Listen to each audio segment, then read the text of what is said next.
किसी जंगल में एक बिक्री बहुत बेफिक्री से आदेर अलिफादेर घूम रही थी। एक कौवे को बहुत हैरत हुई और वो बिक्री से पूछने लगा कि तुम्हें किसी से खौफ क्यों नहीं।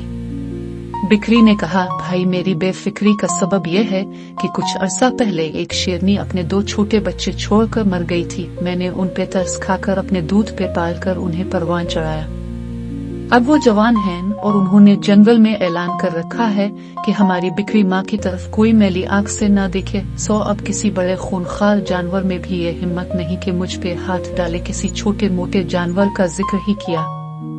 कौवे ने सोचा, काश मुझे भी ऐसी नेकी करने का मौका मिले और परिंदों की दुनिया में मुझे भी एहतराम हासिल हो जाए। वो यही सोचता हुआ अलिफाड़ता जा रहा था कि उसने नीचे दरिया में एक चूहे को डुबकियां खाते देखा। वो फौरन नीचे यात्रा और चूहे को दरिया से निकाल लाया और एक बड़े पत्थर पे लिटाकर अपने पांव से हुआ देने लगा ताकि वो खुश्क हो जाए। जो ही चूहे के हवास बहाल हुए, इसने कौवे के पर कुतरने शुरू कर दिए। कौवा बेचारा नेकी की धन में मगन था और चूहा अपनी कारगुजारी में मसरूफ। इतनी देर में वो खुश्क भी हो चुका था, लिहाजा इसने अपने बिल की तरफ दौड़ लगा दी।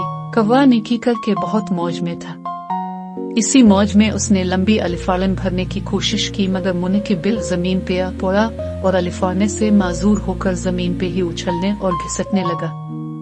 इत्तेफाकना बिक्री उधर से गुजरी तो पूछने लगी, भाई कौवे तुम पे क्या उफ्ताद आन पड़ी? वो गुस्से से बोला, ये सब तुम्हारा किया धुरा है।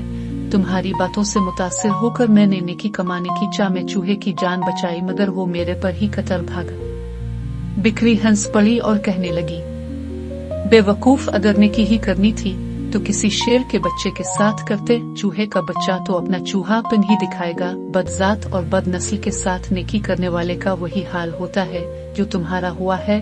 कौवे के बच्चे मोती चुगने से हंस नहीं बन जाते और खारे पानी के कुनवे में मीठा डालने के बाद भी खारे ही रहते हैं।